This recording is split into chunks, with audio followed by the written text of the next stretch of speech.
Back Wisconsin at Minnesota. Paul Bunny and Zax returning to Madison. I'll let you take it away. I mean, this was the least surprising result in game that was of the weekend, right? Like the our I say our as Minnesota as I am current student at Minnesota. Like it was bad. We hit some flaws in the first half. We did some nice things on the ground or the air with Daniel Jackson. Obviously, he had a monster game again.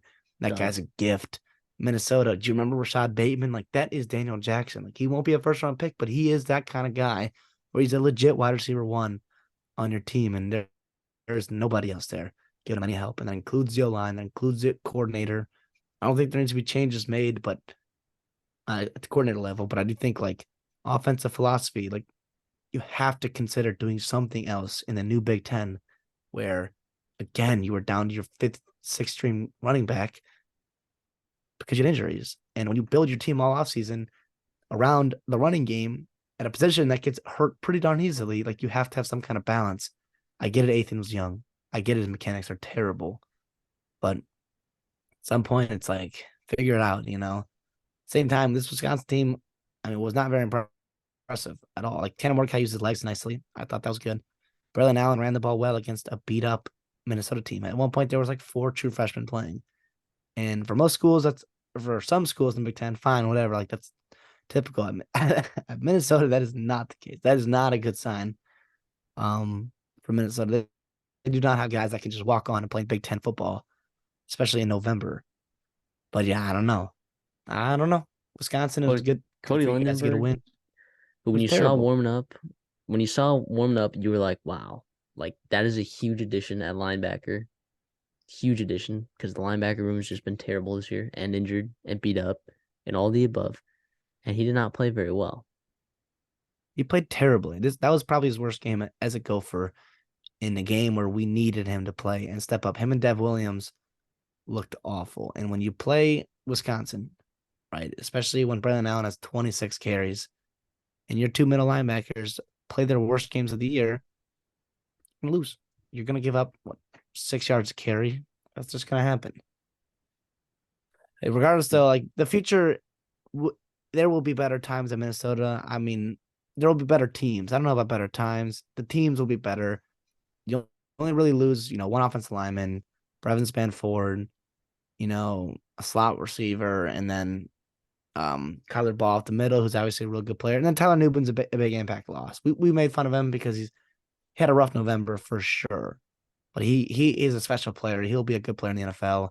At He times tries to do too much. his interception at halftime was the record All time leader. breaking Oh all time yeah. leader He Minnesota had a hell history of a for career. interceptions.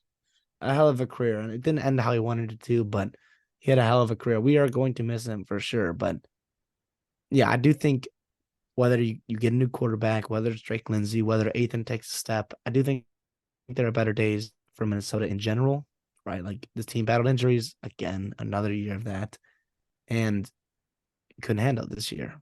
And you lost games in the Big Ten West that you should have won, plain and simple. And you're still going bowling, which is good, which is really important because the practice that your team gets and the young guys like that is invaluable. That's why that's why we love it, and we get to see him play one more time. Obviously, as fans, yeah, I don't know. I just think it was a frustrating year, and this was kind of, I think for both teams, it was pretty frustrating.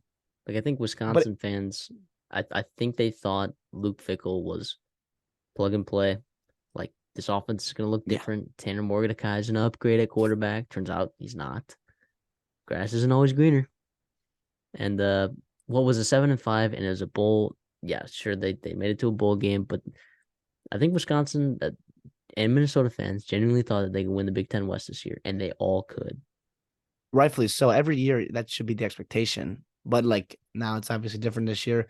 I do think like if you're Wisconsin, you lost to Washington State in Pullman, who was healthy and playing really good. We saw what they did this week to Washington, right?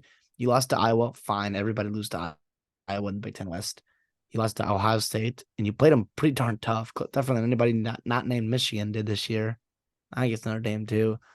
Um, Indiana, brutal loss, but you also had backup quarterback playing there. Northwestern, Big Ten Coach of the Year. Like, it was a frustrating team, but I, among other people, is here. Like, we were trying to calm down the expectation of this Wisconsin rebuild because that's what it was. It was a rebuild, and you were retooling the philosophy of your team, retooling positions, coaching staffs. Like, I do think the future of Wisconsin is bright. It's going to be better than 7-5. It's going to be better, more pretty than it looks right now. But you've seen, like, Luke Fickell has been a guy to come in. You know, he can bring in talent. You know, he can get high level transfers coming in. You know, he can fill coaching staff. I do think the future is bright for you. Obviously, it was frustrating year, a little less bitter because you do have the Axe, and that still means something for Wisconsin fans and Minnesota fans, obviously. But yeah, I don't know. What do you think?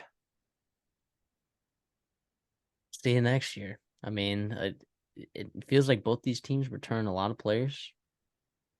So it's going to be, what are these coaching staffs doing to improve their play? Like, what are they also doing in the transfer portal? How are they retaining their players as well? I think for Minnesota, it's really important you keep guys like Darius Taylor and Daniel Jackson happy in that situation because Scott Joyner. you lose those guys. Wisconsin at the quarterback position, they clearly need an upgraded quarterback, as is Minnesota, but I don't know what Minnesota's going to get necessarily. That's the thing, is Wisconsin has the ability to go out and pluck a high level running back transfer because Braylon Allen's probably going to the NFL. I don't know if he has announced that Chess yet. Malusi will be there, right? I feel like he's an old sack. He's a senior. I don't know how many years. He's played 5 years.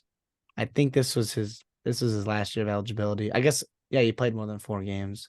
He can apply for a waiver, I'm sure, but we'll see. Maybe. Regardless, though, like, that, my point is that Wisconsin can replenish guys. Like, you lose Graham Mertz, fine, whatever. Like, he was bad at Wisconsin, but like, you plug and play with Tanner Mordecai. Minnesota, that program, right, as it sits right now, like, they do not have the ability to do that, right, with most positions. I agree. But no more Big Ten West. This was Minnesota and Wisconsin's last Big Ten West game. So we'll see what the future of the Big Ten looks like in the new Big Ten. In the new Big Ten.